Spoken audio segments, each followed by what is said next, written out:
for today's video, we are going to or pupunta tayo sa LTO Malolos para magpa-renew ng registro ng ating munting sasakyan. Meron akong subcompact na sedan. Alam ko ngayon June ang expiration niya, so unahan ko na kung may penalty man, tingnan natin.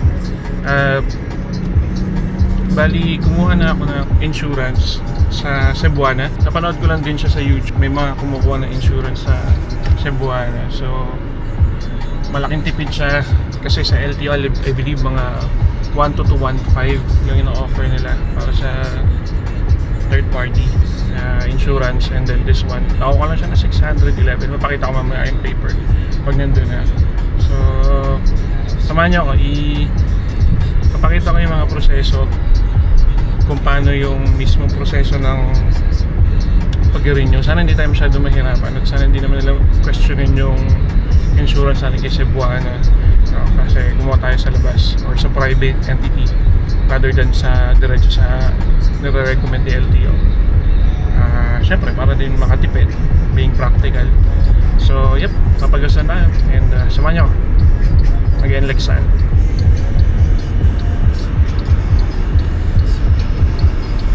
Dito tayo ngayon sa Clean Fuel, pagas ng saglit at ubos ang gas natin. So mga staff dito bait naman and they offer a lot, lalo yung restroom nila malinis as long as member ka.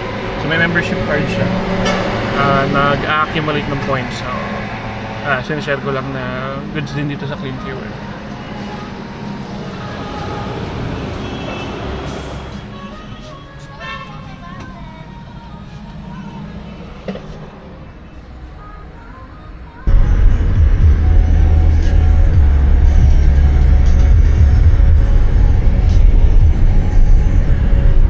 Welcome to Bulacan.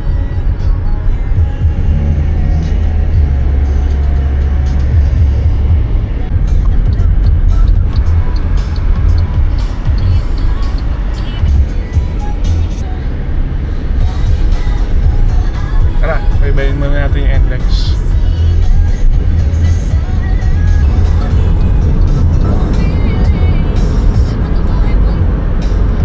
Actually, malapit lang yung exit na ito. Mga ilang kilometers lang din. So, lalabas din tayo maya-maya. Dito na tayo sa may slow lane magtatambay kasi may hirapan tayo lumabas mamaya. Lalo kung ganun lang kalapit yung exit. So, sa ibang driver, be mindful sa exit nyo kasi sobrang delikado pag nag-exit kayo tapos lumagpas kayo tapos na-atras kayo like ginagawa na iba. Or bigla kayo bang kakat from second or first lane going to exit. So mas maganda na lang to, mabagal na lang yung exit nyo dito sa may kanan kaysa naman mangkat kayo na ibang tao. Sobrang delikado kasi or umatras kayo pabalik, may mga ganun. Record ko lang ulit to, baka kasi makapiright tayo kanina, tumutugtog yung kanta ng Bini. So mayroon na makapiright. So dito ako nagpapa-rehistro na dahil mas flawless yung transaction dito sa may Malolos. Hindi ako nagbabadmouth sa Santa Maria LTO, pero by schedule pa kasi yung testing nila doon for vehicle testing. Dito kasi normally walk-in lang, malaki yung testing center, maraming pwedeng paglapagan ng sasakyan, nasabay-sabay yung testing nila. So makakasave ka ng oras dito. Doon kasi kailangan sabihan mo pa yung mga staff na magpapa-schedule ka, which is hindi naman laging uubra din dahil syempre may kanya-kanya rin tayo schedule. And then kaya dito ako napili. And it's just about 13 kilometers mula dun sa amin. So since smooth and flawless ang transaction dito, stress free pa, dito na lang ako. Nasubukan ko na to last year. And tinetest naman talaga nila na maayos ang sasakyan, no? Maganda yung mga pen-testing. Mamaya ipapakita ko kung saan yung mismong lugar. Malapit na ako actually. So nandito na ako sa Malolos.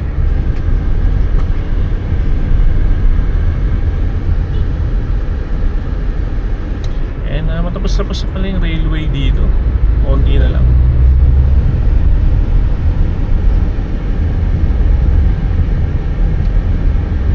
nandito na kayo sa Malolos, magstay na lang din kayo sa kanan kasi malapit lang siya. 2 kilometers na lang yung layo niya from dun sa may McDo Malolos. So, kaysa lumagpas, bagalan nyo na lang din. Kasi medyo maliit yung sign nila nung last na pumunta ako. So malalampasan nyo pag medyo mabilis kayo. So I advise na tambay na lang kayo dito sa gilid.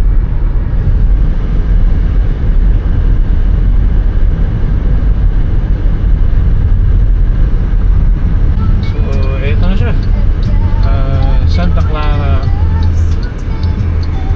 PM Vic Private Motor. Sana hindi masyado maraming tao, ano. So dito na tayo. Papakita mo na daw yung ORCR sa guard. So pagpakita mo sa guard, lalagyan nila ng markings yung ORCR mo. And then proceed ka na sa step 2. Dito yung step 2. Ano pa? Sorry. Sa likod po. Dito po. So hintayin daw natin tawag after, ewan ko, dapat na tayo ng restroom. So malubog to area na to. Bale sabi sa akin is maghintay dito sa likod ng tawag sa'yo. So I think dito na yung parang pipila ka na for testing. Hindi na masyado maraming tao, so buti naman.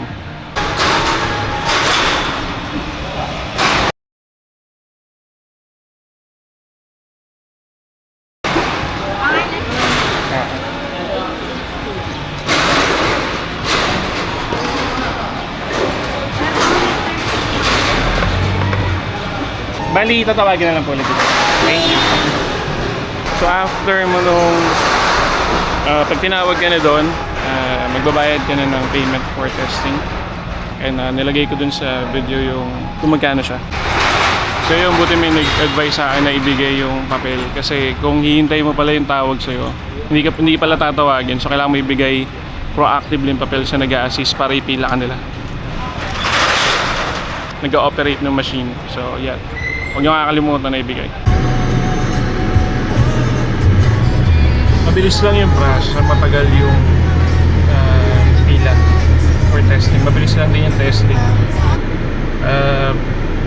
Wala pang 5 minutes yung testing. Yun lang talaga. Medyo may kahabaan yung pila. Late na rin kasi ako dumating. Pero okay lang. It took me 30 minutes bago tawagin yung name ko. Pero sobrang bilis lang yung testing. At kompleto naman. Wait na lang natin hanggang tawagin tayo or mapunta tayo sa harap. Meron pang about 5 sasakyan bago tayo eh.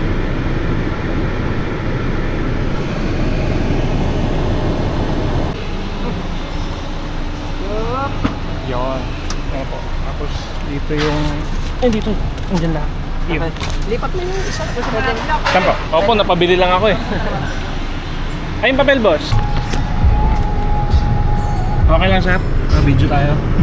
Para yung proseso lang upload natin sa YouTube. So yung unang process nila, chinecheck nyo po yung early warning, no? Saka yung spare tire, tsaka yung jack. So ito yung busina, signal lights, tsaka wiper. Yan. Sipag to sila sir, kanina pa ito pabalik-balik eh. Ang daming tao ngayon.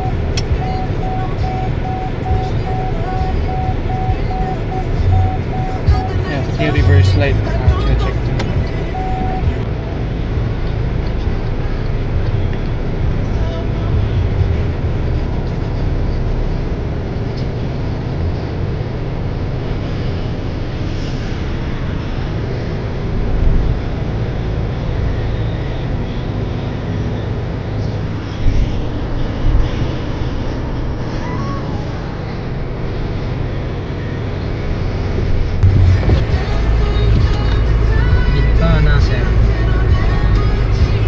Check natin sir, pati bintana. Yan, pati yung mga lalo po pag power window, ano, para sigurado gumagana. Pati sir, aircon kompleto hanggang itong mga Handbrakes, seat belts, kasama lahat sir doon sa checklist yan.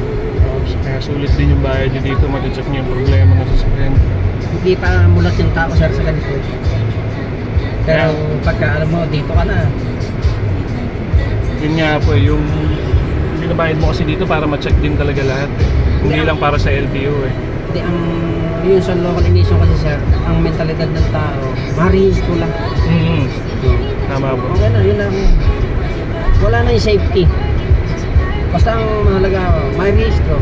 Maitakbo lang ba, no? Kaya nagkakaproblema sa daan. Dito sir, pag may tinanong ka, may early warning device ka, ano yun? Tapos, Hindi mo nila alam, mahalaga yun pag nasisiraan sa daan. tapos sabi niya, sir, wala kang reverse light. Meron. Kailangan ba yun? Meron.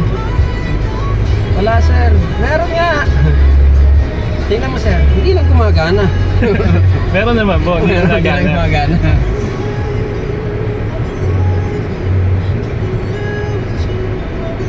Pag ito napa-implement, mga 80% ng sasakyan sa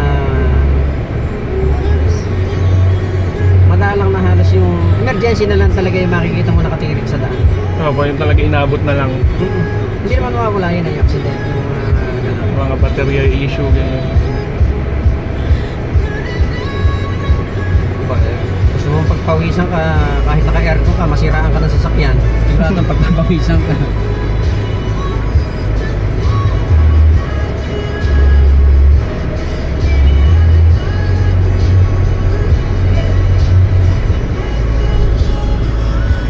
Headlight kasi.